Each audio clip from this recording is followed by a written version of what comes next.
You guys asked, I answered. Today I'm going to be going through the terms of service for BandLab. When I go through these terms of service, I'm a music attorney. I've been doing this for 10 years. I've been playing music and instruments and doing all kinds of things since I was 4. So I very much care about what these music businesses are saying in their contracts that you guys have to sign when you sign up to use these platforms. So today we're on to BandLab, and I want to know, like, what should you be concerned about? What happens when you make music? What happens when you terminate your account? So I'm going to point out the stuff that I think is most important. This is what I do literally for my own clients. And so I'm going to share my screen, show you the terms of service, and we're going to hyper focus on the stuff that I thought was kind of like, we should pay attention to this. So without further ado, let's go. All right. So in the beginning, we always pay attention here to the date, and we're like, the terms of service were updated when?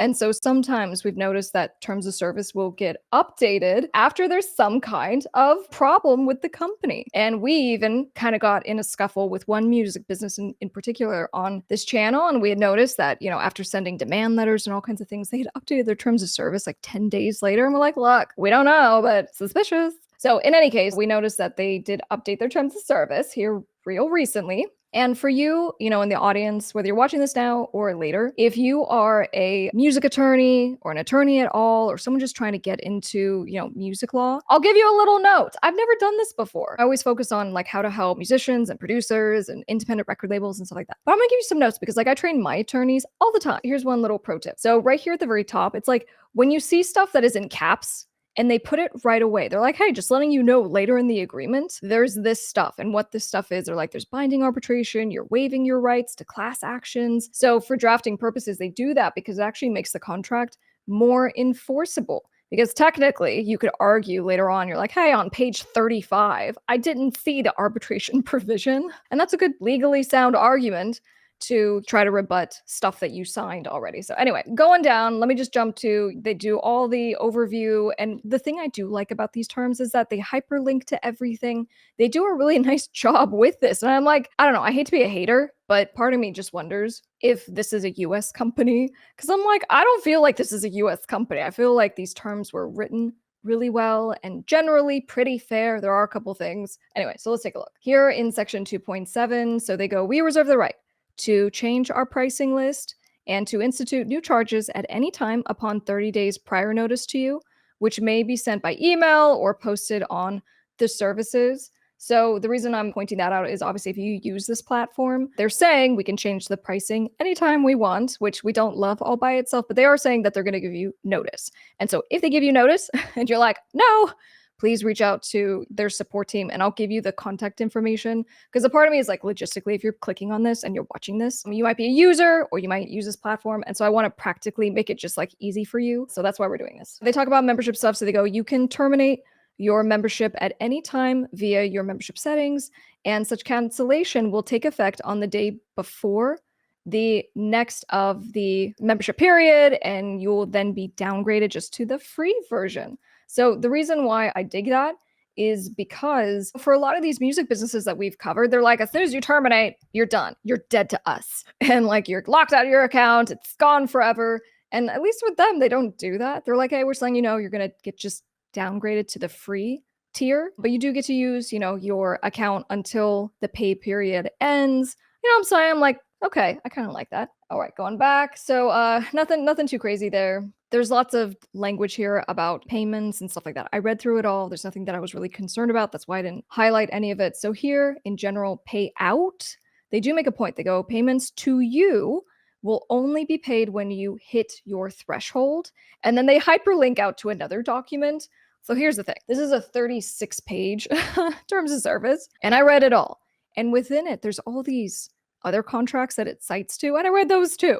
So what this says basically, it's like you get to set what your threshold is. If you're a user on BandLab, you can set your threshold, and the lowest you can go is $5. CD Baby used to be like this, right? The music distributor. They used to be like that, and I think I had mine set at like $25. When I got that $25 like early in my career, I was like, winning! So anyway, refund policy, payments main are non-refundable. Okay, and then they also hyperlink to another document, which is the refund policy. So here's what you need to know. If you pay money to BandLab, technically they do say, hey, you paid. We're not going to like give you anything back if you want it. But they do say, but we, maintain a level of discretion. Okay. So like we might, if you reach out and you plead your case to us. So there is an opportunity to get your money back if you need it. All right. So license granted to us. All right. So this is where we start paying attention to like what you upload, what you add, what you create. So this is the license with respect to the content that you give to this. Well, and they say in relation to the album service, but basically by submitting your stuff through the BandLab's service, you grant them a license that is non-exclusive. Okay, so meaning you're giving it to them, but you can give it to other companies and people. It's royalty free, so they're not going to pay you royalties other than obviously anything else that they specify, but they go, no royalties, you can't sub-license it, you can't transfer the license, you can't use and produce and distribute and display. Basically that you're going to allow them to do whatever they need with how you input it into their system. That's pretty common. So what I like to do is just to be like, look, they give these huge paragraphs and they're like, you give us all the rights in the world. And sometimes there's certain grants of rights that are just outrageous. And I'll call those out, especially if they're problematic. And I've even like with the company Lander, which is kind of similar to this. So Lander does mastering and distribution and sampling and all kinds of things. And we went through their terms and we did find some stuff. We're like, no. I ended up like actually getting on a call with their company and they agreed that they were going to like update their terms of service because they're like, oh yeah, you're right. That's probably not a good thing. So I'm always going to call it out. But there are some things where they're like, you need to just, if you're going to put your music or you're going to create stuff on our platform, we need to basically have the right to do whatever we need with that to a degree.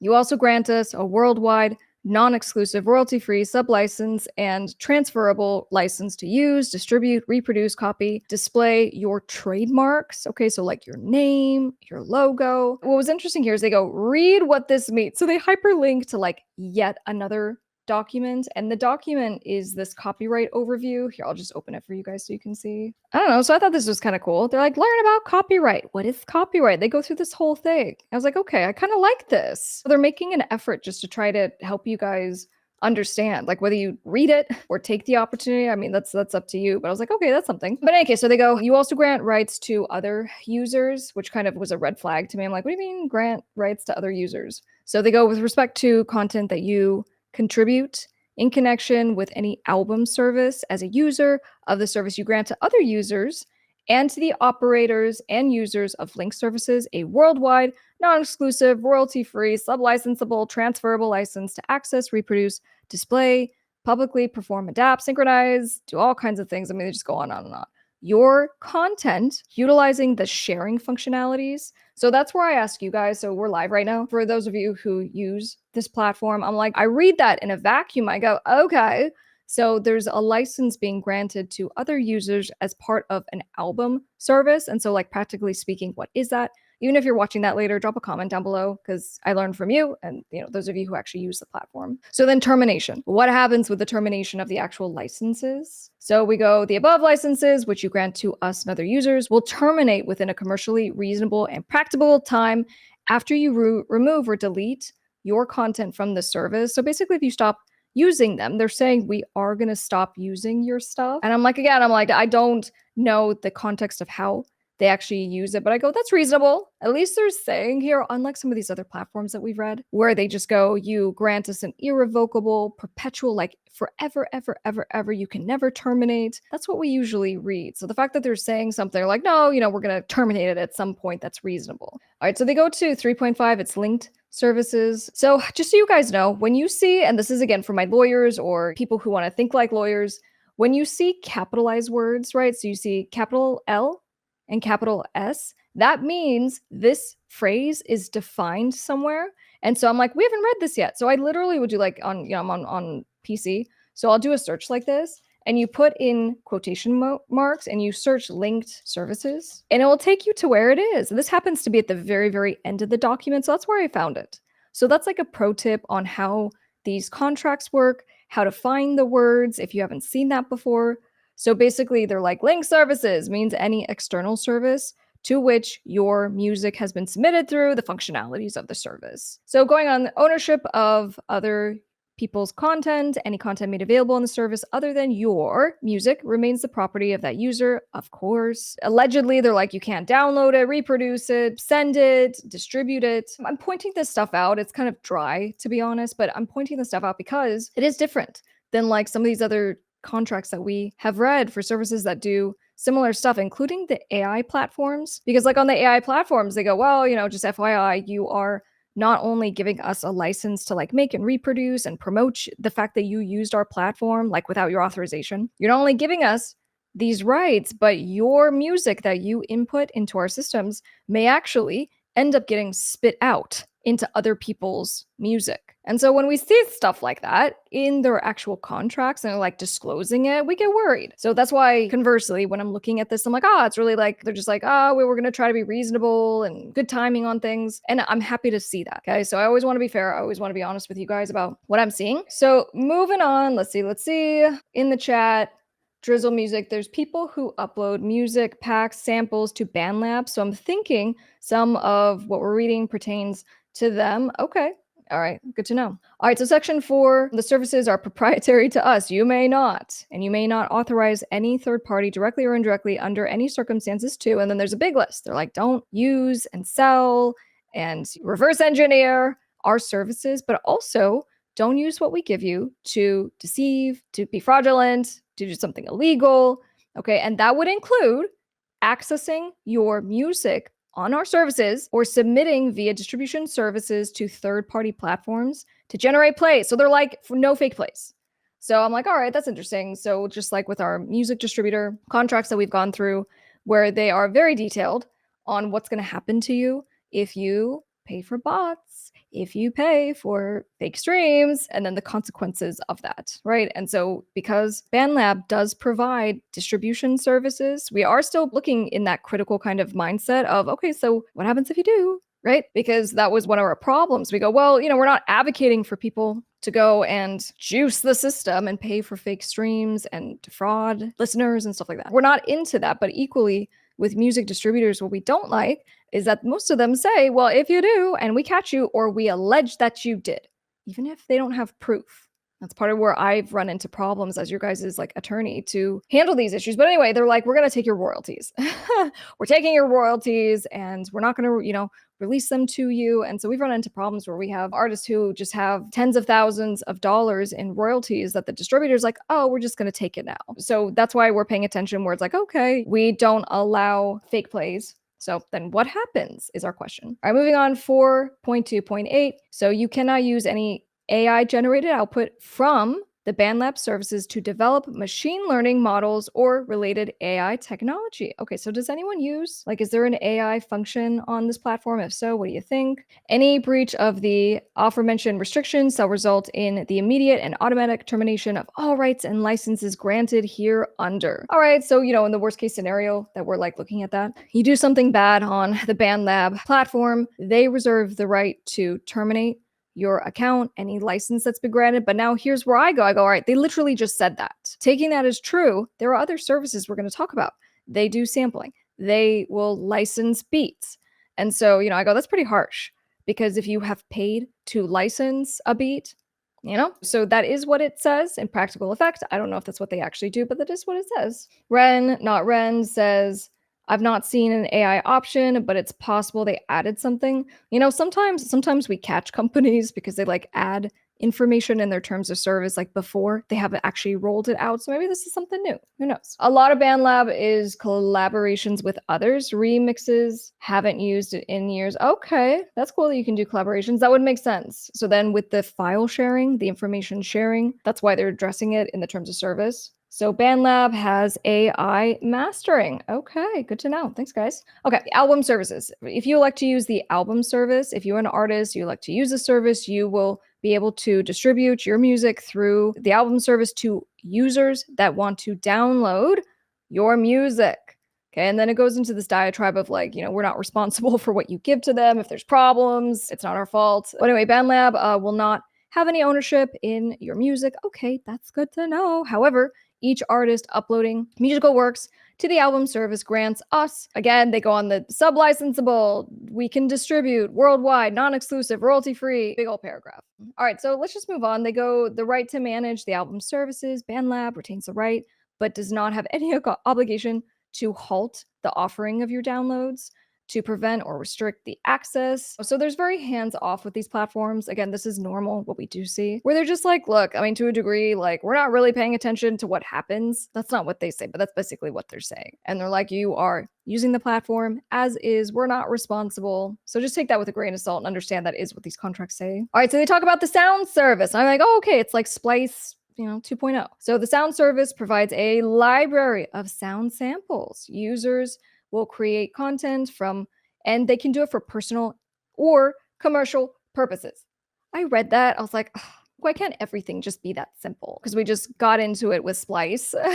We got quite into it with Splice this year, and they ended up, filing a copyright strike on one of our videos because they weren't happy with what we were saying. It's been resolved at this point, but they just aren't totally clear. And some of these companies are not totally clear with, they go, you can use our platforms and download our sounds, but then it's like, how can you use them? How far does that permission go? Because what I want for you guys is that if you're going to use beats and samples in the music that you make, I hope your stuff goes viral. I hope you make millions of dollars on your music. And if you do, great. Like, I will come and help you. And when we go to sell your music later on, it's so important that the chain of title for your music is cleared. So just meaning like you really do own it. And so sometimes what pops up is that there's a problem with the license that you got for the beat. There's a problem with the sample, right? And that ends up being like it was the biggest sample in like the whole song.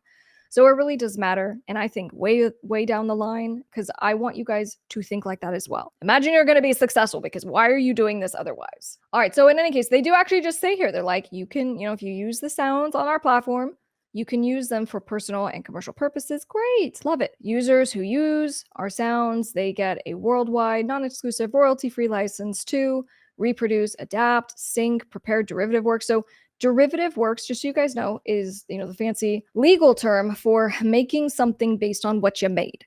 So you make a song, and the song is called The Willow Tree. And the Willow Tree, you want to have people remix it. So people who make remixes on your Willow Tree, it's called a derivative of your Willow Tree song. Okay, so like the remix would be something that came from your original. So what they say is they go, it's okay. Like you can, if you have the sound that you downloaded, and then you can make derivatives of it, no worries. So I'm like, okay, great. So far so good. And then they do provide a full paragraph on prohibited uses. And just so you guys know, like the bottom line with most of these prohibited uses for sampling, it's usually like common sense stuff. Like, please don't repackage this. Don't make a sample pack. Don't just sell the one sound to someone else. So you can't use that. The idea is to take our thing, to incorporate it into your great new thing, but it's supposed to be a part of it. It's not the only thing. We also don't want you going and like reselling just the thing in, oversimplified kind of way. That's what their prohibited uses section says. You have an option to export BandLab into MP3 or WAV files and a few other file types as well. Okay, good to know. They have basic AI idea generator that creates 4 stems. Oh, look at this. BandLab mastering is a joke, turns your WAV files to MP3s. I don't know, to be honest, every time I've heard about AI mastering, I'm like, isn't it like terrible? But I've heard you guys say that there are platforms that are pretty good. Like I had one music producer who uses Lander, which is how I heard of Lander in the first place before actually doing the full review for you guys. And he said it's great, that the quality is really good. But I've also heard a lot of criticism about AI mastering. So look, going back to this, so that's the prohibited use. All right, so there's a boost service. I just cracked up laughing when I got to this because this is how I call boosting. Like when you juice it, I've always called it, like for social media, for music platforms, I call it boosting. And I've never heard anyone say that before. And I was reading it, I'm like, they call it boosting. It's a service. So anyway, in the boosting service, they will like basically prioritize and help you with setting up a campaign, right, to boost certain posts. So members can see and you can get like activity and interest on what you're doing. But of course, they don't guarantee any results. Okay, fair enough. They also have a fan reach service. So fan reach allows you to access or limited access to contact users via multiple forms of communication. And I saw this and I go, guys, like, okay, if there's a service for this, this is awesome. But please let me just take a moment to remind you that you should be doing this yourself. Like literally a company is telling you how you promote yourself, which is your fan reach, your email list, getting numbers so you can like contact your fans if you like to text, like whatever. I'm a big fan of email lists because you have control over your audience. If you have a new release coming out, don't rely on what the algorithm is going to show someone for the day, right? If you have 200 people who are interested in what you're doing, you can email 200 people and they will know about your release. So anyway, in the fan reach service, I'm promoting to you to do it yourself. But anyway, if you guys have used this before, please let me know. Let's go. No guarantees, of course, on any outcome. Okay, I wanted to mention this. They have a pro feedback service and they go, well, this is something where you can pay to get written feedback from an acclaimed industry expert, such as producers and mix and mastering engineers. And look, I don't mean to be cheeky with my tone, okay? But I'm just like, I've been in the music industry doing my own thing since I was a teenager, okay? But I've been like playing music and I learned classical and all this good stuff when I was like 4. When I really started taking my music career seriously, and I had the same mindset that everyone else does at some point, which is I need to find a manager. I just need to find an agent. I just need to get with a record label. And I went through all those motions and, realized that it doesn't actually move the needle. You don't actually need those people. And in fact, it's the worst time to be trying to find those people if you got nothing going on. Those people come to you when you are regularly posting and you're building your fan base and you're putting out good music. So having someone to give you some feedback feels so good.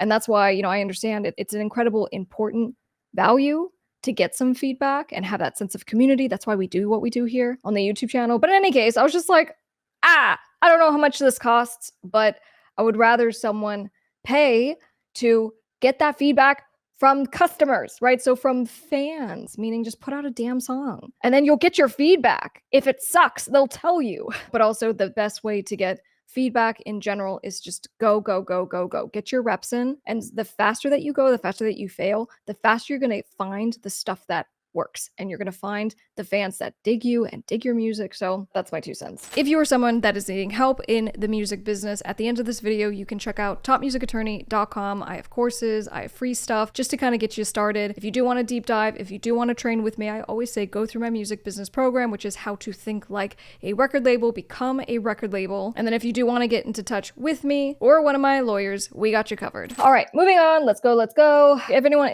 uses this service, good for you. Like no problems. Try all the things. I tried all the things. I spent like $200,000 on my music career over many, many, many, many years, which is why I do this, just to tell you guys like what is a waste of time, quite frankly. All right, so then we get to the distribution services. So sound recordings will be distributed on 3P. These are third-party platforms. Okay, so you give us all the rights to your music so that we can distribute it. So the distribution licensing fee will consist of where users are a member and they receive relevant distribution proceeds. They do have a tier where you get 100% of proceeds. Awesome. Where user is not a member of BandLab, then you will only get 80% of distribution proceeds. And for some of you who are curious about distribution deals in general, typically when we're negotiating, 20% off the top for the distributor is pretty common, okay? If you're doing a share, because as you know, with a lot of these platforms, they will just take a fee and they'll just like distribute your music and they don't take a percentage. And sometimes there are platforms that don't take a fee, but they take a percentage. So in any case, 20%, pretty common, maybe a little bit more, but you can renegotiate. Here's your pro tip. If you've been with a platform and let's say it's like a year term in your contract, when that year comes up, email, whatever, Symphonic. Hey, Symphonic. It's been great. I've been with you for a while. I really would love to stay on your platform and I would like the percentage reduced so that it is now, whatever, 85, 15, 90, 10. So just know that you can renegotiate as you go. Just ask. What's the worst that could happen? All right, moving on. Beat stores. So this is where they go in. And I do want to make a special note about this because it applies not just to this platform, but on this platform, once again, they hyperlink out to a whole new agreement, which I also read. And so they go basically for the licenses that you want to get from us, for loops, for instrumentals. Cool, we gotcha. One thing about this platform is that BandLab actually owns these beats, right? So whereas some of these other platforms that we've reviewed, they are basically the intermediary company. So there's producers uploading their beats and then you're licensing from those producers, but that's not the case here. I thought it was interesting that BandLab actually owns the beats. Okay, so that's number 1. Number 2 is I go, well, the biggest problem that I have with licensing beats is that there's always a term, meaning, you don't just get it for the life of your song, the life of your copyright, whatever. And so that is in fact the case here. I read the license agreement and it's for 10 years. And I was just like, ugh, it's fine. In the short term, it's a quick solution, but you can't transfer it, right? Your license, you cannot sell it, but you can sub-license it. I don't know. So, for me, from you, my music producers out there, or for my artists who are like trying to find a producer to work with, my goal is like try to connect you guys. Cause I'm like, I really want you guys just like having ownership of your music. It just gives more things that you can do with it, more money that you can make. And that's what I want for you. All right. So BandLab retains all rights of ownership to the beats. They are the maker, they are the owner. And then, all right, so now let's get into the stuff where you guys are let's get some real big, lawyer brains on you. Okay, so limitation of liability. So we are under no obligation to monitor or review content submitted on our platform. Let me just take a quick beat right there. Do you remember how we covered on the channel just very recently how TuneCore is getting sued by the major record labels for $500 million? And what the major record labels are saying is they're like, people are using your platform and they are infringing our copyright, and you know about it, you're allowing them. And so this is a little bit of a warning. If BandLab is watching this, you may want to update your terms to not say this. Because if you're like, we have no obligation to monitor, that gives the impression that you are not actually monitoring the content that is submitted onto your platform. And guess what? Major record labels are now using that against these companies to sue and be like, well, you know what? If you don't pay us, we're seeking copyright infringement, statutory damages in the hundreds of millions of dollars. Not that I'm the lawyer for BandLab, but I would just make mention of that to watch out. No reps and warranties. The services and the content are provided as is. So for all y'all using BandLab, whatever happens to you is at your own risk. Also, the access and or the use of content and or service by you agree will not infringe the rights of third parties. And then also you promise that your use of the services is lawful. So here's what I kind of laughed at. Look, it starts here. It's like, here's all the things that we're saying we're not responsible for, and you make promises. And they go, so 6.1, going. These are all the things you're promising. And I mean, I read all this, okay? And a lot of it is like boilerplate standard stuff, but it's just like the reality of these music businesses. They are really doing everything in their power to make sure that it's like impossible for you to sue them, because you're like disclaiming and waving and you're like, I promise I will raise heaven and earth. All right, but in any case, there's a couple other things that I kind of caught as I continued reading. We're now on page 22 of this. Okay, so we get here, they talk about DMCA, they have this whole copyright procedure. And I just wanted to address something, because for the TuneCore situation, I don't have the nicest things to say about TuneCore, but if I was representing them, the way I would handle that complaint by the major record labels is that I would file what's called a motion to dismiss. And I file a motion to dismiss and I go, pursuant to the Copyright Act, it's 17 USC 512. There's what's called safe harbor for these music distributors. If someone gets on your platform and distributes something that infringes the rights of, Ariana Grande, the distributor has safe harbor. They don't get to get sued as well. They have like the little white flag and they're like, no, we're cool, pursuant to the Copyright Act, because of that statute I just told you about. So anyway, that's why they have this in here, just so you know, lawyers out there, they have this in here because they go, hey, we have a whole policy. This is how we handle copyright claims. This is how we take things down. And by doing that, that's how they can have this safe harbor. So that's how that works. All right, but anyway, I did catch a couple things that made me laugh. So this one right here, they're like Meetups. BandLab has an active community of users, many of whom may from time to time organize and attend face-to-face meetings at venues all over the world, defined as meetups. We do not sponsor, oversee, or in any way control such meetups. And this goes on to be like, so you acknowledge that these meetups, it's totally at your risk. We bear no responsibility for the actions of the other participants and all that. I don't know. I'm like, something happened, guys. This is what I'm saying to you. The reason why in these contracts you will see something is because usually something happened. So I'm just like, what happened? That someone was like, hey, I got to tell legal to add in this section so that moving forward when people get together. Anyway, okay, so there was that. And then there's also promotions. They go, we're not a sponsor. There's all these promotions that, competitions that users and third parties do. But if you do wish to run your own third-party competition, you can email help@bandlab.com. I wanted to point that out. I don't know, maybe someone watching this would find that helpful. So you can do that. Also, there's other helpful resources I'll go over in a sec. Termination. We can terminate at our sole and absolute discretion. Okay, that's normal. They go, the consequence of termination is that if termination happens, all rights and licenses granted under the terms of this use shall immediately cease and terminate. So again, I just always go back to keep that in mind for how you use these platforms. Okay, is that going to impact you in some kind of way? Because we looked at like Splice and we go, well, if you've paid all this money and you have all these credits, if it says upon termination, you're locked out of your account and you can't use these credits and you're not going to get a refund, we can only assume what that means. So based on your use of this platform, just keep that in mind. If you want to terminate, you just email support@bandlab.com. And then also here's the address. Okay. And then, one thing we noticed, we go, oh, look, Singapore, right? Asia. So let's talk about that because that actually makes a big difference here. Your content upon termination, once your account has been terminated, all content residing in your account or pertaining to activity from your account except for user comments which you have made or posted, the content that you have shared with other users which have not been deleted will within a commercially reasonable time be deleted. Okay, good to know. And then look, little drafting point for whoever wrote these terms, because I actually, kudos, whoever drafted these did a pretty good job. I have no problem calling out attorneys when they haven't drafted something very well, but they did a nice job. One of the oversights here is just in this section, just so you know, for the survival of terms, it goes, if this contract is terminated, here's the stuff that still applies to you. And what they didn't add in here is this section, section 4.5.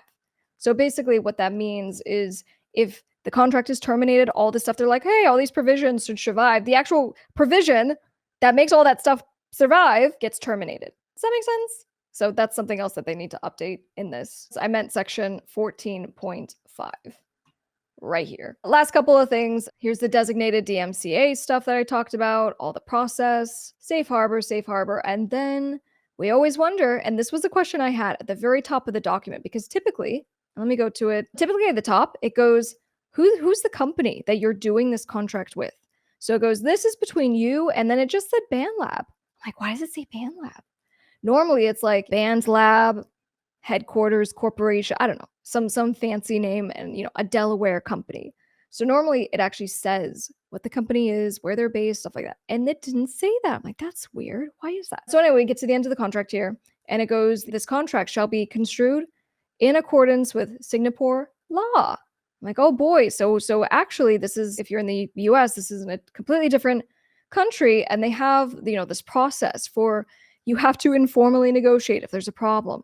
And then if informal negotiations don't work out, you have to go into arbitration. And there's a whole process through the Federal Arbitration Act. And then remember at the very beginning, friends, where I was like, they pointed out stuff that was really important that came up on page 30, which included, you promise that we're going to arbitrate. You promise that you're waiving the right to a jury trial. Okay. You also promise that you can't bring a class action. So here we are now on page 30, and here's the language. Okay. Let me just make sure. I think there was one other thing. You can opt out of the arbitration agreement. So once you sign up on BandLab, you have 30 days to let them know if you want to opt out. Okay. And what you have to do is you will, in fact, let's be clear about this. You must send a written notification that indicates your account username, your name, your email address, a clear statement indicating you do not wish to resolve claims through arbitration. You can't assign any rights under this agreement. They can assign rights if they sell the company, let's say, to someone else. Here's the actual company name. Okay, so finally here, 18.13 on page 34. And scene. All right, so look, quick wrap up and rapid fire thoughts here. Actually, one of the better terms of service that I've been through. I'm usually horrified, mortified, distressed, losing sleep, sweating a lot when I read these terms of service because they're just like terrible.